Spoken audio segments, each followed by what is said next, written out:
Olá pessoal, eu sou o Bruno Farias e bem-vindos ao meu canal. Hoje falaremos sobre a esfera de Rio. E esse assunto ele surge quando a gente se pergunta por que a Lua orbita a Terra e não o Sol. Mas antes de seguirmos adiante, se você ainda não é inscrito, inscreva-se no canal e não deixe de ativar o sininho para que ele possa te enviar notificações de novos vídeos. Ao final do vídeo, se você gostar, também não se esqueça de deixar o seu like. Este é um canal de ciência e espiritualidade dedicado à regeneração da humanidade e do nosso planeta Terra. Vamos ao vídeo. Então, pessoal, é a perguntinha que está na tela aí. Por que a Lua orbita a Terra e não o Sol? Para analisar essa situação, a gente vai tratar o problema sobre duas hipóteses. Uma hipótese onde a Lua está mais próxima do Sol, para analisarmos a força gravitacional que o Sol exerce na Lua, estando a Lua numa posição mais próxima do Sol. E, no segundo momento, quando a Lua está mais distante do Sol, ou seja, vamos analisar a força gravitacional que o Sol exerce na Lua quando ela está mais distante do Sol. Então, na primeira situação, quando a Lua está mais próxima do Sol, ela vai ocorrer quando? Quando a Terra estiver no periélio, ou seja, que é o ponto mais próximo do Sol, e a Lua estiver no apogeu, ou seja, o apogeu é nada mais do que o ponto mais distante da Lua em relação à Terra, né? Lembra que a gente tem, na órbita de um planeta, você tem os pontos de periélio e afélio. Isso porque a órbita ela não é circular, ela é elíptica, né? Então, o periélio é o ponto mais próximo, o mesmo vale para os satélites naturais, enfim. No caso da Lua, nós chamamos de ponto mais próximo o perigeu e o ponto mais distante o apogeu. Então, essa situação é a situação mais na qual a Lua ela se encontra mais próxima do Sol, ou seja, quando a Terra está no seu periélio e a Lua no seu apogeu. A gente sabe que a distância, o periélio, no caso da Terra para o Sol, né, o ponto mais próximo da Terra em relação ao Sol, ou seja, o periélio, são 147 milhões e 95 mil quilômetros, e que o apogeu da Lua são 405.400 quilômetros. Tá? E aí é muito fácil, a gente determina agora a distância de centro a centro, né, da Terra, da Lua em relação ao Sol, ou seja, o ponto que ela fica mais próxima do Sol. Isso equivale a 146.689.600 quilômetros. Então vamos calcular a força gravitacional que o Sol exerce na Lua em ambas essas situações, né? No caso aqui, estamos fazendo agora primeiro com relação à Lua mais próxima do Sol. A força gravitacional está representada por esse vetor em vermelho. Essa força gravitacional ela tem o mesmo valor em módulo, né? Tanto atuando na Terra, no Sol quanto na Lua, por causa da lei da ação e reação. E a gente sabe que a força gravitacional ela equivale a G, que é a constante gravitacional, vezes a massa do Sol, no caso, né, vezes a massa da Lua, dividido pela distância entre ambos ao quadrado. Lembrando, mais uma vez, que a distância é de centro a centro. Tá? E também tem a força gravitacional que a Terra exerce na Lua e vice-versa, que é a mesma equação, só trocando as massas, no caso a massa da Terra e a massa da Lua, certo? Que é o azulzinho que vocês estão vendo aí na tela. Tá? Então vamos agora calcular qual é a força gravitacional que o Sol exerce na Lua, que é o equivalente ao quê? É o 6,67 vezes 10 elevado a menos 11, que é o G, constante gravitacional, vezes a massa do Sol, que é 1,99 vezes 10 elevado a 30 kg, vezes a massa da Lua, que é 7,34 vezes 10 elevado a 22 kg, e vou dividir pela distância ao quadrado entre o Sol e a Lua, no caso, sempre lembrando que é de centro a centro. E essa distância aí que foi dada, ela está em quilômetros, a gente tem que passá-la para metros, porque metros é a unidade de medida do sistema internacional. Se a gente está trabalhando com as unidades da constante gravitacional G, que é dada em metros, né, a massa dada em quilogramos, a gente tem que trabalhar com as distâncias em metros. E a distância é essa daí, 146.689.600.000 metros, elevado ao quadrado. Fazendo essas continhas no Excel, numa calculadora, a gente vai chegar à conclusão que a força gravitacional do Sol na Lua equivale a 4,53 vezes 10 elevado a 20 newtons, certo? Vamos fazer a mesma coisa agora para a força gravitacional que a Terra exerce na Lua, que é o FGTL. Né? Mesma coisa, a constante gravitacional não muda, 6,67 vezes 10 elevado a menos 11, massa da Terra 5,97 vezes 10 elevado a 24, massa da Lua 7,34 vezes 10 elevado a 22, dividido pela distância ao quadrado. Distância de centro a centro na Terra da Lua nessa configuração são 405.400.000 metros. Fazendo as continhas, chegaremos à conclusão que a força gravitacional da Terra na Lua equivale, nessa configuração, né, a 1,78 vezes 10 elevado a 20 newtons. E aí, vamos dividir uma pela outra, né, a gente vai chegar à conclusão que a força gravitacional que o Sol, nessa configuração, quando a Lua está no seu apogeu e a Terra no periélio, ela é 2,6 vezes maior do que a força gravitacional que a Terra exerce na Lua. Então daí já de cara a gente já chega à conclusão. Poxa, se a força gravitacional que o Sol exerce nessa posição é maior, 2,6 vezes maior do que a Terra exerce na Lua, então, olha, por que a Lua orbita a Terra e não o Sol, né? E agora a gente vai fazer a mesma coisa para uma outra situação, o ponto onde a Lua vai se encontrar mais distante do Sol ao longo de toda a sua órbita em torno da Terra. Esse ponto ele vai ser onde a Terra estiver no afélio, ou seja, que é o ponto mais distante da Terra em relação ao Sol, e a Lua estiver no seu apogeu, ponto mais distante da Terra da Lua em relação à Terra. Esse ponto vai ser o ponto onde a Lua vai estar mais distante. Vamos fazer a mesma coisa, né? Calcular a força gravitacional que o Sol exerce na Lua nessa posição. Então a gente sabe que o apogeu da Terra são 152 milhões e 100 mil quilômetros, né? Perdão, o afélio no caso, né? O afélio da Terra, né? A distância máxima da Terra em relação ao Sol são 152 milhões e 100 mil quilômetros, e o apogeu da Lua a gente já viu, 405.400 quilômetros, tá? A gente vai saber, vai descobrir então que a distância do Sol para a Lua nessas circunstâncias, nessa situação onde a Lua se encontra mais distante do Sol, é um mais o outro, né? Ou seja, 152.505.400 quilômetros.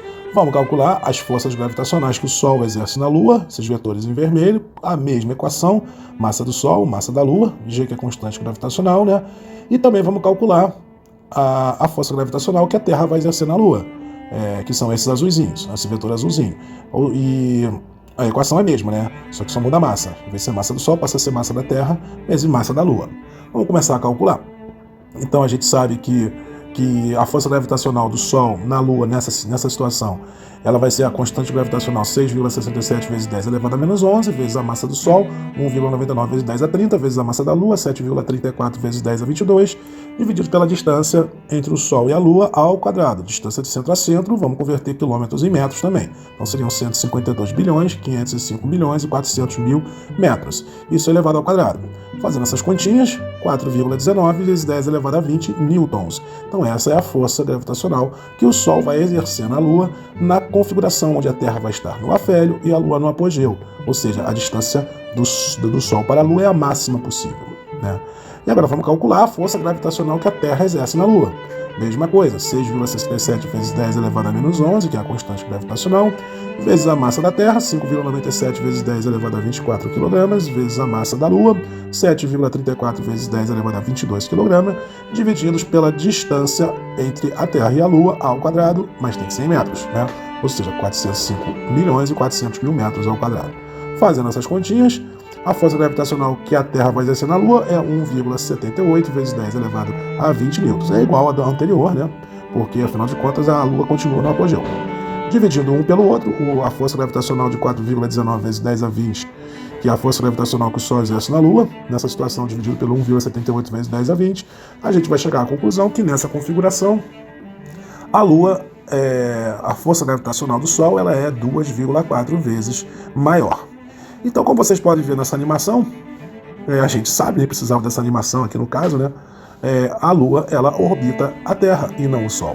Apesar da força gravitacional que o Sol exerce sobre a Lua, ela ser, no mínimo, igual a 2,4 vezes maior do que a força gravitacional que a Terra exerce na Lua, ou, na melhor das hipóteses, quando a Lua está mais próxima do Sol, ela é 2,6 vezes maior.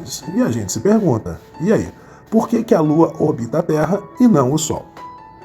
Para responder essa pergunta, William Hill vai apresentar a solução para a gente, tá? E William Hill, na verdade, ele foi um astrônomo e matemático americano, e ele viveu lá entre os anos 1838 e 1914. O William Hill, ele trabalhou de forma independente, e em grande parte do tempo ele ficou isolado da comunidade científica. Mas mesmo com essa distância dele da comunidade científica e esse isolamento, ele fez grandes contribuições para a mecânica celeste. E uma delas foi essa, né? E ele definiu, né, uma delas, né, no caso essa, foi responder essa pergunta, por que a Lua orbita a Terra e não o Sol? E ele definiu uma coisa chamada de esfera de Hill, que na verdade a gente pode interpretar a esfera de Hill da seguinte forma. Para ser retida por um planeta, uma Lua deve ter uma órbita que esteja dentro da esfera de Hill do planeta. Ou seja, qualquer Lua para orbitar seu planeta, ela tem que estar dentro dessa esfera, né, dessa esfera de Hill que a gente vai ver daqui para frente daqui a pouco. Tá? Se ela estiver fora dessa esfera de Hill, ela não vai mais orbitar o planeta. Essa Lua não vai orbitar o planeta, ela vai orbitar o Sol. E aí ela vai ser um planeta não, um asteroide, seja lá o que for, né? Mas a condição básica para que, dentro do conceito de esfera de Hill, é que a Lua, para orbitar o planeta, ela vai ter que estar dentro dessa órbita, né? No caso do raio dessa esfera de Hill. Tá?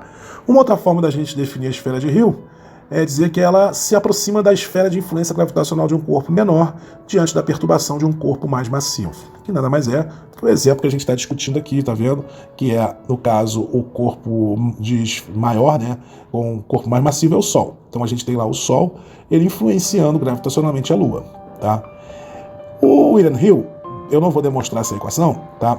É um pouco complicada, porque requer alguns recursos matemáticos bastante avançados, e não é o escopo aqui desse trabalho nosso a gente fazer a demonstração de como que ele chegou no resultado dessa equação.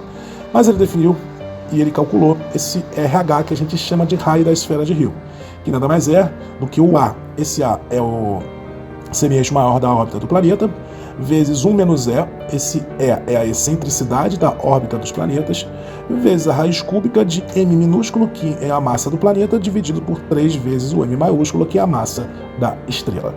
Então, a gente vai, com essa equação, o que ela diz pra gente? Que a gente vai calcular esse raio da esfera de Hill, que é o RH. Tá? Tudo que tiver dentro desse raio, né, ao invés de orbitar a estrela, orbitar o Sol, vai orbitar o planeta, e vai ser uma lua desse planeta. Tá? Então, vamos calcular a esfera de Hill da Terra, do planeta Terra, para ver se realmente a Lua está dentro desse raio, ela está dentro dessa esfera. Né? Vamos lá. A equação vocês já viram, né? O A, vamos pegar aí o semi-eixo maior da Terra, são 149 bilhões, 598 milhões e 23 mil o quê? Metros. Lembrando, sempre trabalhando com a unidade do sistema internacional, no caso metros. Né? Vezes 1 menos a excentricidade da Terra, que é o 0,00167086, vezes a raiz cúbica da massa da Terra, que é o M minúsculo, que equivale a 5,97 vezes 10 elevado a 24, dividido por 3 vezes a massa do Sol, que é 1,99 vezes 10 elevado a 30. Tá? Com isso, a gente vai desenvolvendo, né? Então, o 1 menos 1 menos a excentricidade da Terra multiplicado pelo semi-eixo maior vai dar os 149 bilhões, 348 milhões, 65 mil e 647 metros. E aí multiplica pelo radical da raiz cúbica, que eu não mexi até agora. E aí, jogando isso numa calculadora, a gente vai chegar à conclusão de que esse valor do radical da raiz cúbica, ele equivale a 0,01, e o raio da esfera de Hill para a Terra, ele é próximo aí a 1,5 milhão de quilômetros. Ou seja, a gente pode dizer também que o raio da esfera de Hill é 1%, né? Ou seja, 0,01, né? Da distância do semi-eixo maior da Terra em relação ao Sol. Né? Então, e como a resposta é 1,5 milhão de quilômetros, eu posso perfeitamente dizer que tudo que tiver dentro desse raio de 1,5 milhão de quilômetros, como vocês podem ver nessa animação, no caso a Lua ela está aí arredondando a 385 mil quilômetros, ela está confortavelmente dentro da esfera de Hill do planeta Terra. E aí qualquer objeto que esteja dentro dessa esfera, ele vai sim orbitar a Terra e não a Lua. Tá legal? A gente vai ver algumas exceções ali para frente, mas basicamente o conceito da esfera de Hill é esse. Tá? E aí vamos agora sim, para a gente finalizar, vamos ver como seria a esfera de Hill, né? Qual é a esfera de Hill dos planetas que possuem Lua no sistema solar. Então a gente já viu que a esfera de Hill da Terra é de 1,5 milhão de quilômetros, tendo só o único satélite que é a Lua, né? Que está a 385 mil quilômetros de distância de nós. A lua mais externa de Marte é a lua Deimos, que vocês estão vendo aí. Então, ela só foi descoberta em 1877, ela é uma lua bastante irregular no seu formato, né? Ela tem, suas dimensões são 15 km por 12,2 km por 11 km, então vocês percebem que ela não é esférica, né? Ela lembra uma pedra, né? Um asteroide. E essa lua Deimos, ela está a 23.460 km do centro de Marte. E a esfera de Hill, fazendo aquelas quantias anteriores de Marte, é de 980 mil quilômetros, ou seja, a lua mais externa de Marte está muito confortavelmente instalada dentro da órbita do planeta vermelho. Tá?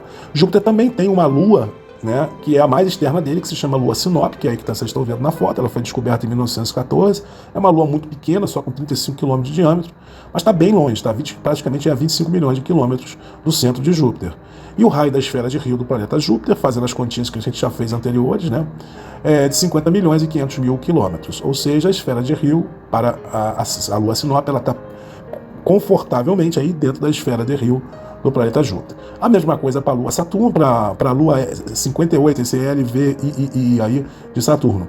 A Lua mais externa de Saturno é essa Lua, ela só foi descoberta em 2019, ela é muito pequena, ela tem 4 km de diâmetro, e ela está a 26 milhões e 700 mil quilômetros de distância de Saturno, do centro de Saturno no caso, né? E a esfera de Rio de Saturno são 61 milhões e 700 mil quilômetros. Ou seja, essa Lua, mesmo a Lua mais externa de Saturno, também está confortavelmente aí dentro da esfera de Rio do planeta Saturno. E não podia ser diferente, né? Fazendo as mesmas contas para o planeta Urano, que tem a sua lua mais externa, que é a Lua Ferdinand, que também está confortavelmente aí dentro da esfera de Rio do planeta Urano, que são 67 milhões de quilômetros, e a Lua Ferdinand, que só foi descoberta em 2001, também é uma lua muito pequena, com 12 quilômetros de diâmetro, ela está a 20 milhões e 430 mil quilômetros no centro de Urano, bem encaixada também dentro da esfera de Rio do planeta Urano. O planeta Netuno, ele tem uma curiosidade que ele tem a maior esfera de Rio aqui do Sistema Solar. São 115 milhões de quilômetros. Isso se dá pelo fato de que ele está muito longe do Sol. Muito, muito, muito longe do Sol. Então a influência gravitacional, até mesmo em Urano, perde intensidade, porque ele está muito distante, né? Mas a gente ainda tem lá uma lua, né? O planeta tem uma lua mais externa chamada a Lua Neso, que foi descoberta em 2002, tem 60 quilômetros de diâmetro, e ela está aí a praticamente 50 milhões de quilômetros do centro de Urano, novamente também bem confortável aí dentro da esfera de Rio do planeta Netuno. Tá falando Urano aqui, gente, mas perdão, é Netuno, tá? E aí, finalmente, a gente tem o planeta não Plutão, ele tem também uma lua, né? Não é a maior de todas, a maior é Caronte, a mais notável também, né? E Hidra é uma lua pequena, é uma lua também meio que irregular, com 51 km, 36 km, 31 km, vocês veem na foto aí, e ela só foi descoberta em 2005. Quem descobriu essa lua Hidra foi o telescópio espacial Hubble, tá? O raio da esfera de Rio de Plutão são 5 milhões e 700 mil quilômetros, e a Hidra, que é a lua mais externa de Plutão, também está muito confortável aí dentro da esfera de Rio de Plutão, com 64.738 quilômetros de distância. E aí a gente vê um resumozinho do percentual que a lua mais externa dos planetas, né, de cada planeta, está dentro da esfera de Rio do planeta. Ou seja, a Lua está a 26% do término da esfera de Rio, né, no caso da Terra. A Lua Deimos ela está a 2,4% do término, só a 2,4% de raio da esfera de Rio, ou seja, ela está muito confortável dentro da esfera de Rio do planeta Marte. A Lua Sinop está quase ali na metade do limite, está quase na metade da esfera de Rio, né, do planeta Júpiter, ou seja, ela está praticamente a 25 milhões de quilômetros, e o raio da esfera de Rio do planeta Júpiter são 50 milhões de quilômetros, arredondando. A Lua 58 de Saturno também está a 43% da esfera de Rio. A Lua Ferdinand de Urano ela está a 30% da esfera de Rio, né, do limite da esfera de Rio. A Lua Neso de Netuno está a 44% e a Lua Hidra está muito próxima do planeta Plutão, 1,1%. Né? E aí eu coloco um resumozinho para vocês entenderem um pouquinho melhor, verem, né, no caso, que a Lua mais distante do que a gente já descobriu até hoje, ela está praticamente na metade da esfera de Rio. E aí a gente pode se perguntar, poxa, será que não tem Lua além desse limite de 49%, como no caso de Júpiter? Será que a gente não vai encontrar nenhuma Lua orbitando um planeta aí a 55, 60, 70, 80, 90% do raio da esfera de Rio? Não, não vai, porque a esfera de Rio ela é apenas uma aproximação. E outras forças, como a pressão de radiação ou o efeito Yarkovsky, eu não vou explicar isso nesse vídeo, eles podem eventualmente perturbar um objeto para fora da esfera de Rio. Tá? E aí cálculos numéricos pouco mais detalhados, feitos em computador, com várias variáveis dentro, né, não são tão simplórios que nem a conta matemática da esfera de Rio, eles mostram que as órbitas na esfera de Rio, ou apenas dentro dela, não são estáveis a longo prazo, né? Parece que as órbitas estáveis dos satélites existem apenas dentro de metade ou de um terço do raio da esfera de Rio. Então, simulações em computador, com cálculos numéricos bem detalhados, já provaram que uma Lua ela só permanece dentro em órbita do planeta quando ela está ali no limite de metade ou de 1/3 do raio da esfera de Rio. Então é por isso que Júpiter ali, a lua mais externa dele só está 49% do raio da esfera de Rio. E aí, em outras palavras, se Júpiter tivesse que capturar uma lua mais distante do que isso, né, ele provavelmente não conseguiria capturar, senão a gente já teria até descoberto ela. Legal? É isso aí, pessoal. Então a gente chega ao fim desse vídeo. Se vocês gostaram, não se esqueçam do like. Isso ajuda a fazer esse vídeo chegar a outras pessoas que tenham interesse nesse assunto. Para quem não é inscrito, se inscreva no canal e não deixe de ativar o sininho para vocês serem notificados toda vez que eu colocar um vídeo novo aqui no meu canal. Muita paz e muita luz e até o próximo vídeo.